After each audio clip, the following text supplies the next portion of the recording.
रजीम बिस्मिल्लाहिर्रहमानिर्रहीम। मेरे अजीज़ भाइयों, बेटों, बच्चों,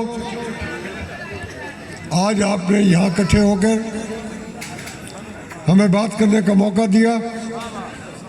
हम आपका शुक्रगुजार हैं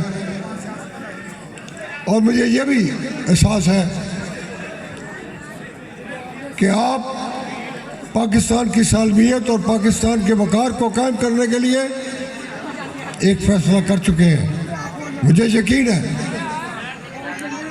आप पाकिस्तान के तकद्दुस को बहाल करने के लिए जो एक गुमराह ने लोगों के, नौजवानों को और ख़वातीन को ज़हनी तौर पर भड़काया, उनका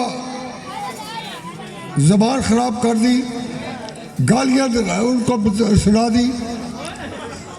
आपने महसूस किया कि वो शख्सियत और वो पार्टी जिस तरह पाकिस्तान के माहौल को और पाकिस्तान के माशरे को ख़ानदानों में उसने तकसीम कर दिया। मैं शुक्रगुजार हूँ शेख तारिक साहब का, शेख तारिक महमूद साहब का। सेठ कहना ज़रूरी है और ज़ुबान भट्ट है, बहुत सारे दोस्त हैं उनका। मैं शुक्रिया अदा करता हूँ कि महफिल को सजाया उन्होंने। मेरे दोस्तों, हम दो उम्मीदवार आपके सामने हैं, मियां नवाशी का पैगाम लेके आए हैं। एक मैं कौमी असम्बली का और बिलाल फरूक मेरे बेटे हैं, वो आए हैं सूबाई असम्बली की तरफ से और आपको फ़ख्र होना चाहिए। मैं बार बार इलेक्ट हुआ हूँ, मियां मोहम्मद नवाशी के साथ काम करने का मुझे मौका मिला है।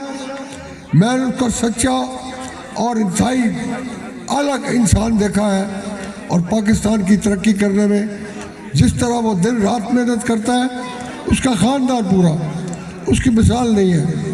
मेरा यकीन है कि पाकिस्तान को आगे ले जाने के लिए, पाकिस्तान को अपने पाँव पर खड़ा होने के लिए इस एक फितरे ने पाकिस्तान को जहाँ नीचे गिराया है, इंशाल्लाह हम उन्हीं कदमों पर खड़े होंगे और पाकिस्तान को आगे लेके जाएंगे। मैं कई दफ़ा MNA हो चुका हूँ।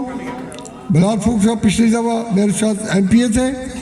आपको फ़ख्र होना चाहिए, इस इलाके के लोगों को फ़ख्र होना चाहिए कि MNA और MPA दोनों आप इलाके के, एक आपके साथी बनवाली का है, एक मीरकोट का है।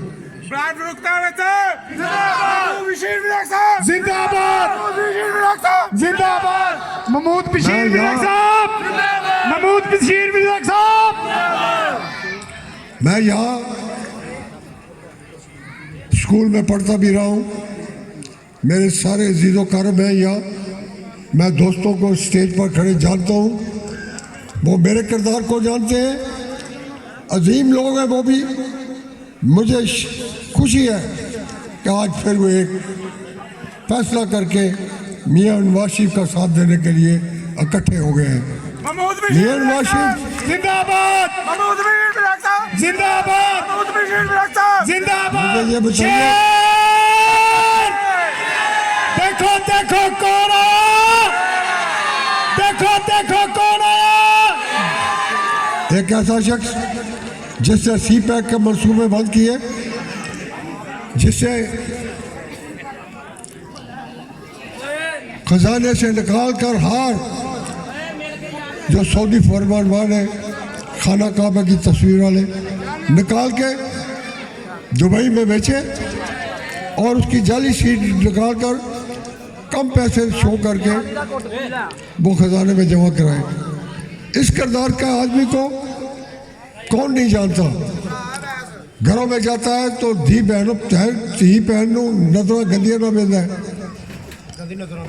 सिर्फ उसका एक फेल कि जिस घर में गया उस घर की खातून को लेकर निकल गया और इद्दत के दौरान कई कई घंटे कई कई रातें वहाँ रहता था और कहता है कि मैंने जब निकाह किया पहली दफ़ा उसकी शक्ल देखी है। वाह कैसी जादूगरनी है, हैरान वाली बात है। और इसके कारनामे और बहुत सारे मैं जानता हूँ। ये पाकिस्तान को तोड़ने आया था, मत समझे कि ये नालायक है, नहीं, ये बाहर से एक मंसूबे के तहत पाकिस्तान आया था कि पाकिस्तान को तोड़ा जाए। इसलिए पाकिस्तान की फौज के खिलाफ लोगों के दिलों में नफरत भरी, अफवाज में बगावत करना चाहता था। अल्लाह का शुक्र है कि 9 तारीख को ये नंगा हो गया, चेहरा नंगा हो गया।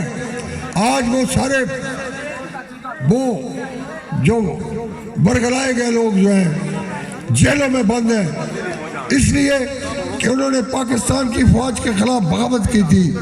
कहते हैं कि उनके खिलाफ मुकदमे क्यों किए गए? पाकिस्तान तो दुश्मनी करने वाले,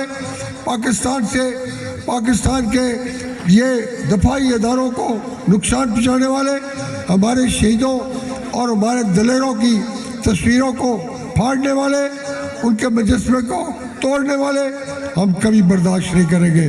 याद रखें, ये मैं नहीं बात कर रहा, पूरी कौम का ये फर्ज है, आपका भी फर्ज है कि ऐसे शख्स को इब्रतनाक सजा दी जाए। मैं ये जो सजाएं दी गई है जिसका जिक्र हुआ है, मैं मुतमईन नहीं हूँ, हम ऐसे लोगों का सर कुचल देंगे इंशाअल्लाह ताला। जिंदाबाद जिंदाबाद।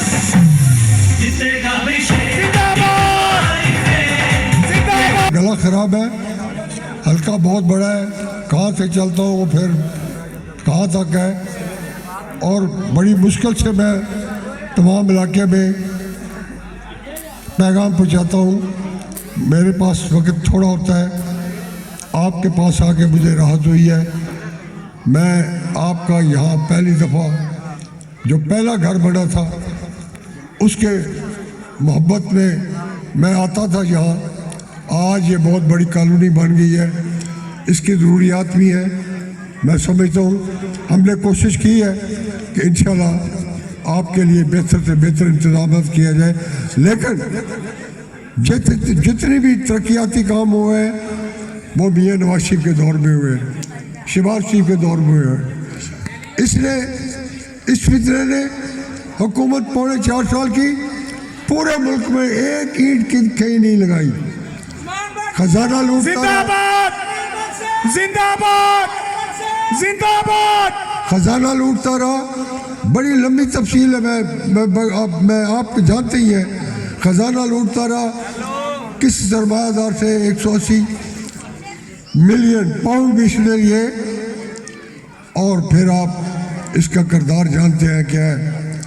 ये हर जगह दुनिया में कहाँ इसके नाजायज बच्चे हैं।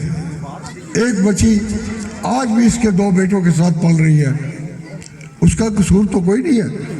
उसकी मां ने दावा किया था, ये मानता नहीं था।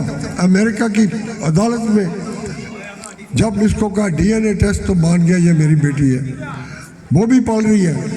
इसके बच्चे तो लंदन में हैं, और यहाँ बच्चों को गुमराह करके जेलों में इसने डुला रखा है।